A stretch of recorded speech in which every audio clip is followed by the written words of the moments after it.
Hey guys, my name is William and I'll be your speaker today. As always, welcome back to another geometry lecture. It's been a while. I hope all of you are doing pretty well and are enjoying the Geometry with Proof series. Alright, let's head straight into business. So, proving triangles congruent. Let's start the lecture. Over the past few videos, you guys learned about proof properties as well as properties for lines and angles. Well, since we already know a lot of different postulates, theorems, and properties, we'll be using those tools today to prove triangles congruent. Let's first start off by defining congruent figures. Two figures are congruent if they have the same size and shape. Congruent polygons also have congruent corresponding parts, which include sides and angles. Also note that when naming congruent polygons, we must name the corresponding vertices in the same order. Okay, let's take a look at the examples on the diagram. We know that angle pairs A and R, B and Q, and C and P are congruent to each other as seen in the diagram. It's also been given to us that side pairs AB and QR, BC and PQ, as well as AC and PR are congruent to each other. Therefore, since all the corresponding parts of these two triangles are congruent to each other, we know that these two triangles must be congruent. Note that I followed all of the rules that I previously stated. Okay, let's move on to an easy example. Circle the two congruent triangles. This is pretty intuitive and you have 5 seconds. Time starts now. Good luck.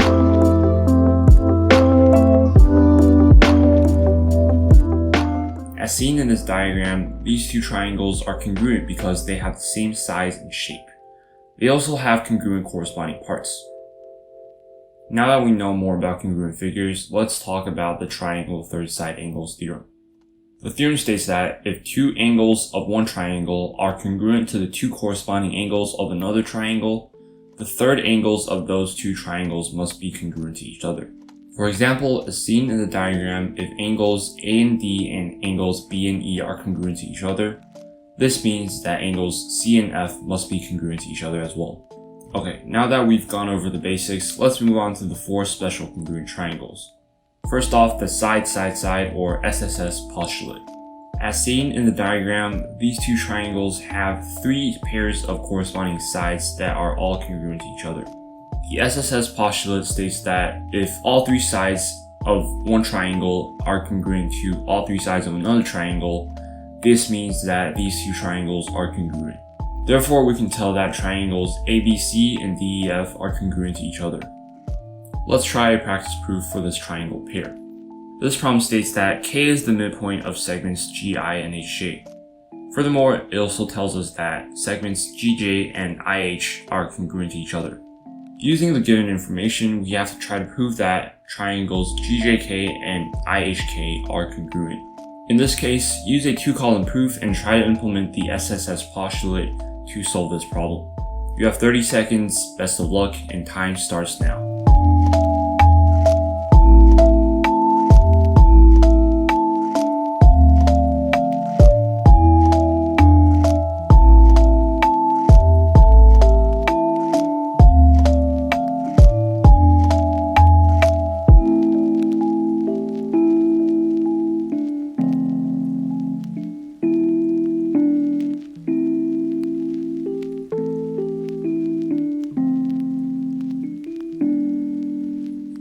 Alright, now that time is up, let's walk through this problem together. First off, write down the given statements, as seen in the first 3 steps of this proof. Since K is the midpoint of segments GI and HJ, we can infer that segment pairs GK, IK, as well as HK, JK are congruent to each other. These statements are given by the definition of a midpoint. Basically, just remember that a midpoint divides a segment into 2 congruent segments. Okay, now that you have 3 congruent corresponding sides, feel free to just use the SSS postulate to prove that these 2 triangles are congruent to each other. Okay, let's move on to the second special triangle pair, the SAS or side angle side postulate. Basically, if the corresponding 2 sides and an included angle of corresponding sides, Basically, if the corresponding 2 sides and an included angle of 2 triangles are congruent to each other, this means that the 2 triangles are also congruent. As seen by the labels on this diagram, we can use the SAS postulate to prove that triangle ABC is congruent to triangle DEF. Okay, let's try another two-column proof, this time for the SAS postulate. The diagram tells us triangles FGJ and HIJ are both equilateral.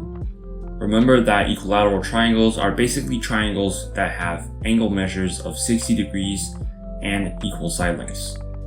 Using that information, we have to prove that triangles FIJ and GHJ are congruent. Again, remember to use the SAS postulate as well as a two-column proof to prove this statement. You have 30 seconds, time starts now.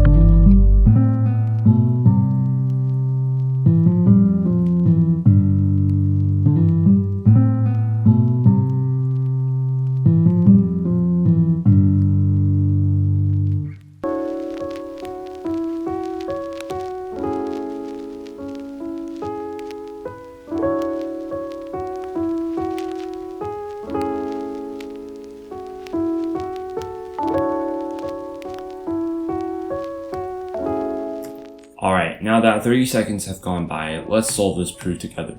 As always, first start off by writing down the two givens. Next, since all sides of an equilateral triangle are congruent to each other, we can prove that sides FJ and GJ are congruent, and also prove that sides HJ and IJ are congruent to each other. Now that you have two sides, all you're missing is an included angle. Thankfully, you can just use the vertical angles theorem. By using the vertical angles theorem, you can prove that angles FJI and GJH are congruent to each other.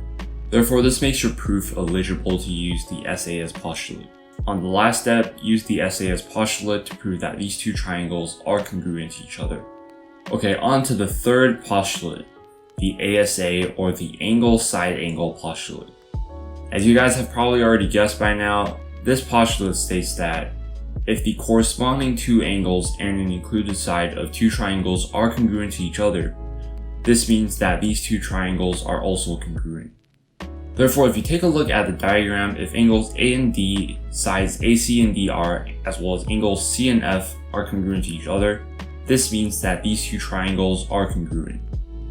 As labeled on the diagram, angle JKH is a right angle and angles JHK and KHI are congruent angles.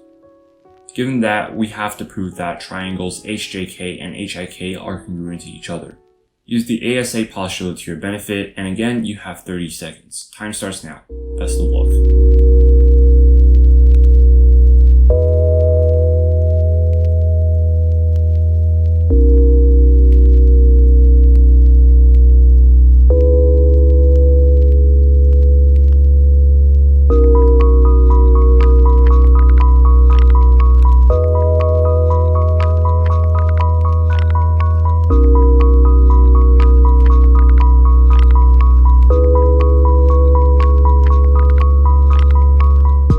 Time's up. This should be pretty intuitive since we already have two angles and we're just missing the side in the middle. And technically we're just one reflexive property of congruence away from the ASA postulate.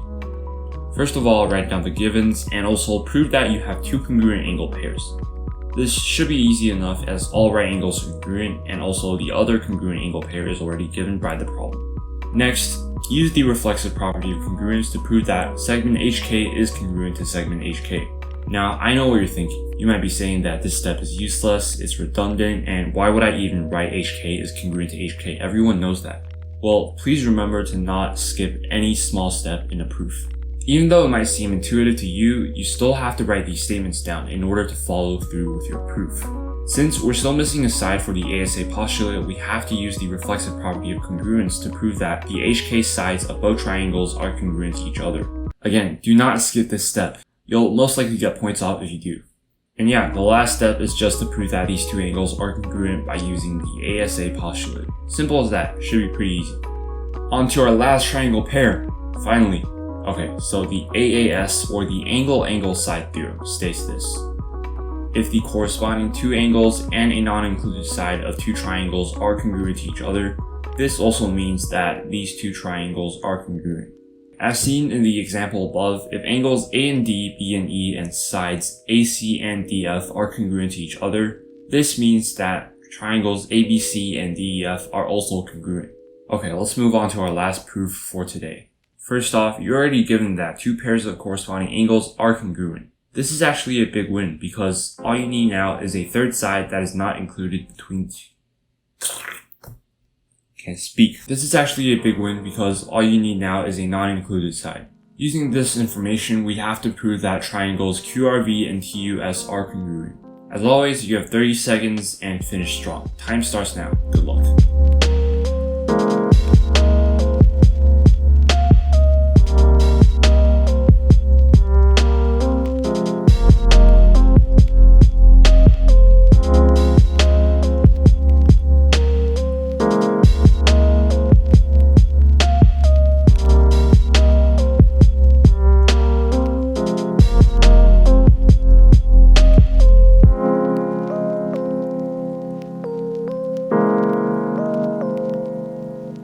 Moving on, as always, write out the first three givens. Next, use the addition property of equality to your advantage. First off, prove that RV equals RU plus UV, and then prove that SU equals SR plus UR. Next, use a couple of substitution and transition properties of equality to eventually prove that SU is equivalent to RV. Lastly, since you already have two angles and a non-included side, use the AAS theorem to prove that these two triangles are indeed congruent. Okay, now that we know the four main congruent triangle pairs, let's move on to proving congruent parts of congruent triangles congruent. Don't worry, this might seem like a bunch of words, but this is actually a very easy and intuitive section. Let's first take a look at the blue and the red triangles. We know that these two triangles are congruent. It is also given by the diagram that all the congruent parts of the triangle, including all sides and all angles, are indeed congruent to each other. This concept is called CPCDC, which stands for corresponding parts of corresponding triangles are congruent. CPCDC is used when two triangles are given or proven to be congruent. Alright, we reached the end of our lecture. Let's sum things up. First of all, we defined congruent figures and also explained the triangle third angles theorem. Next up, we went over the four major congruent pairs of triangles, which included the SSS, SAS, ASA, and AAS pairs. We also took some time to solve their respective proof problems. Last but not least, we learned how to use CPCDC and how we can use it in proofs. Yeah, and that's it. Thank you so much for attending today's lecture, and as always, we hope to see you in future